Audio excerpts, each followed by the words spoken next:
നമസ്കാരം, കർമ്മ ന്യൂസിലേക്ക് സ്വാഗതം. കോൺഗ്രസ് പ്രവർത്തകർക്ക് ബിരിയാണി എന്നത് ഒരു വികാരമായി തന്നെ മാറിയതുപോലുണ്ട്.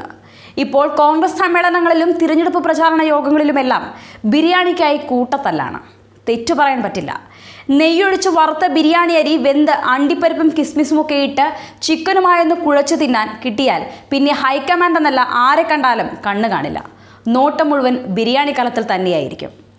കഴിഞ്ഞ ദിവസം രാഹുൽ ഗാന്ധിയുടെ റോഡ് ഷോയ്ക്ക് ആളെ കൂട്ടാൻ കേരളത്തിലെ കോൺഗ്രസ് പ്രവർത്തകർ കേരളത്തിലെ വിവിധ ഭാഗങ്ങളിൽ നിന്നും ബിരിയാണിയും 800 മുതൽ 1000 രൂപ വരെയും നൽകിയാണ് ആളുകളെ കൊണ്ടുവന്നതെന്ന് ദൃക്സാക്ഷിയായ സോളാർ കേസിലെ പ്രതി സരിത കർമ്മ ന്യൂസിനോട് വെളിപ്പെടുത്തിയിരിക്കുന്നു.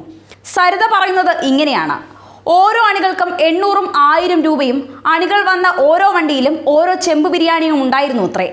ഭക്ഷണപ്രിയരായ കോൺഗ്രസുകാർ ബിരിയാണി എന്ന് പറഞ്ഞാൽ ചാടി വീഴുമെന്ന് നമ്മുടെ രാഹുൽജിക്കും മുതിർന്ന കോൺഗ്രസ് നേതാക്കൾക്കും അറിയാമായിരിക്കണം. എന്നാൽ മറ്റൊരു രസം അതല്ല. ബിരിയാണി എന്നത് കേരളത്തിൽ മാത്രമല്ല, അത് കോൺഗ്രസ് പ്രവർത്തകരുടെ ദേശീയ വികാരമായി തന്നെ മാറി എന്നുള്ളതാണ് ഇപ്പോൾ വാർത്തകളിൽ തെളിയുന്നത്. ഉത്തർപ്രദേശിലെ ബിജ്നോറിൽ കോൺഗ്രസ് സ്ഥാനാർത്ഥിയായി മത്സരിക്കുന്ന നിസാമുദ്ദീൻ സിദ്ദിഖിയുടെ തിരഞ്ഞെടുപ്പ് പ്രചാരണങ്ങളുമായി ബന്ധപ്പെട്ട് വിളിച്ചു ചേർത്ത യോഗത്തിൽ ബിരിയാണിയുടെ പേരിൽ നടന്നത് കൂട്ടത്തല്ലാണ്. തല്ലെന്നത് മാത്രമല്ല, തല്ലുകൊണ്ട് കുറേ പേർക്ക് പരിക്കും. 9 പേരോളം പോലീസ് അറസ്റ്റ് ചെയ്യുകയും ചെയ്തു. പ്രചാരണ പരിപാടികളുടെ ഭാഗമായി മുൻ MLAയുടെ വീട്ടിൽ വെച്ച് നടത്തിയ സമ്മേളനത്തിൽ ബിരിയാണി വിളമ്പിയിരുന്നു. എന്നാൽ കുറച്ചു പേർ ബിരിയാണിക്ക് വേണ്ടി പിടിവലി നടത്തിയതോടെ കാര്യങ്ങൾ കൈവിട്ടു പോകുകയായിരുന്നു. സംഭവത്തിൽ കൂട്ടത്തല്ലും പിന്നെ പോലീസ് അറസ്റ്റും. ഏതായാലും ഇങ്ങനെ ബിരിയാണിക്ക് വേണ്ടി തല്ലുണ്ടാക്കുന്ന അണികളാണ് കോൺഗ്രസിലെ എവർഗ്രീൻ ക്രോണിക് ബാച്ചിലർക്കുള്ളത് എന്നത് ഇപ്പോൾ ദേശീയ മാധ്യമങ്ങൾ വരെ ചർച്ച ചെയ്യുന്നു എന്നത് വളരെ ലജ്ജാവഹം. പ്രധാനമന്ത്രി സ്ഥാനാർത്ഥി തിരഞ്ഞെടുപ്പിൽ വിജയിക്കാൻ ബിരിയാണി നൽകി വോട്ടർമാരെയും അണികളെയും ആകർഷിക്കുന്നതിന് മറ്റു പാർട്ടികളിലെ ചില നേതാക്കൾ പുച്ഛത്തോടെയാണ് കാണുന്നത്.